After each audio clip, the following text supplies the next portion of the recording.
पास वो तहब्बत नहीं मिलता, उनके पास वो कॉन्फिडेंस नहीं आता।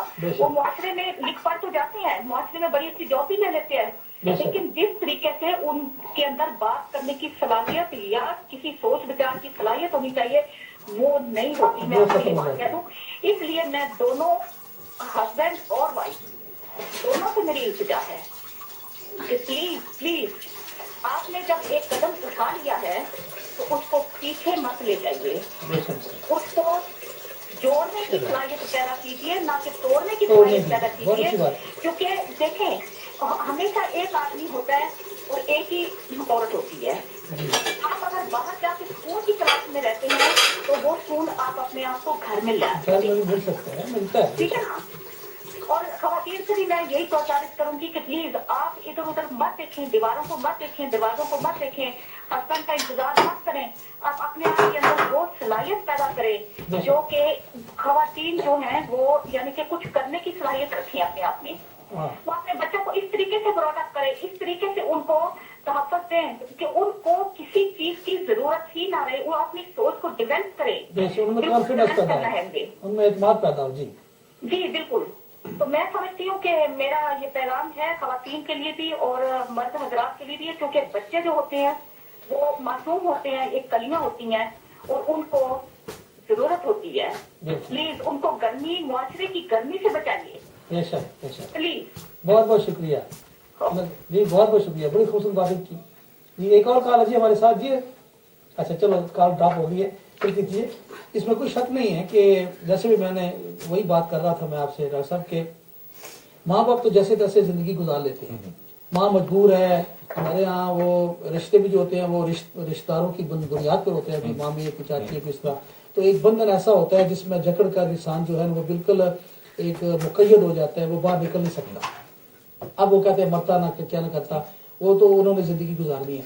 लेकिन माँ बाप की चपकलिश और माँ बाप की नाराजगी और बाहमी इख्तलाफ से जो बच्चों पर असर पड़ता है वो बहुत बड़ा पड़ता है।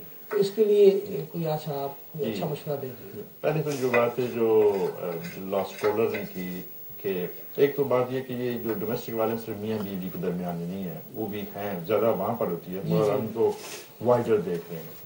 दूसरा ये है कि भाई ये जो मसला है ना कि भाई बाहर का कोई जब देखता है तो बाहर का भी अंदर को असली तो एटीट्यूड की बात है, एक थिंकिंग है। एक आदमी जो है जो एक मतलब कि एग्रेसिव है, वो चाहे घर में हो चाहे बाहर में हो, उसमें वो आदत नहीं बदलती।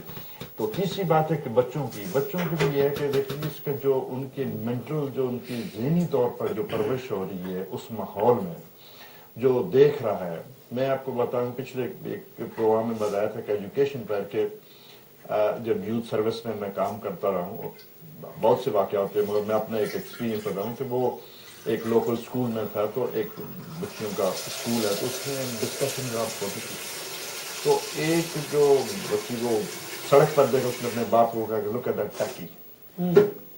और मैंने उसे पूछा भी वो पैकी तो तुम्हारा बाप है, तो उसको क्यों कह रही हो? कहती मैं ले दूसरे तो नहीं जाती, I don't want to associate myself. तो क्या बात है? उसने कहा जी कि मैं जिस माहौल में पल रही हूँ वहां पर मेरे घर में जो कॉल और फिर उसमें तजाद है, बातें और करते और हैं। और मेरी माँ जो है वो एक ऐसे माहौल में जैसे एक वो मखलूज सी माहौल में है जिसमें उसको कोई हक नहीं है, कोई बात नहीं है। तो वो कहती कि इससे मेरी जो एग्रेशन है, मेरे अंदर जो नफरत है, और वो उसका ऐसा था कि मैं जब शादी करूंगी तो मैं ऐसे। और इसलिए लड़कों का भी है, क्योंकि जिस इसका जो असर जाहिर ना हो उस वक्त, मगर अंदर अंदर वो लावा रहता है। और वही लोग कल जब बाप बनते हैं या वो मर्द जवान होते हैं तो वो उनका अपना इंतकाम फिर अपने बच्चों से या अपने साथी से लेते हैं, जो भी कमजोर हो वहां पर। बाहर गली में हुआ किसी को मार दिया, घर में ज्यादा चूंकि वो उनके कंट्रोल होता है। दूसरी बात ये कि जिस तरह शायद साहब ने फरमाया कि एक हमारे ये जब बात जो है मुआशरती है, जब तक हम मुआशरती लेवल पर पूरे कलेक्टिव लेवल पर इस पर नहीं करेंगे, क्योंकि कोई आदमी जो है ना वो अकेले जो है उसको बड़ा मुश्किल है, क्योंकि इर्द गिर्द हर जगह चीजें हैं। एक छोटी सी ब्रेक पर जा रहे हैं खान साहब। नाज़रीन, हम छोटी सी ब्रेक पर जा रहे हैं, हमारे साथ रहिए, बड़ी दिलचस्प बातें हो रही हैं और इंशाल्लाह छोटी सी ब्रेक के बाद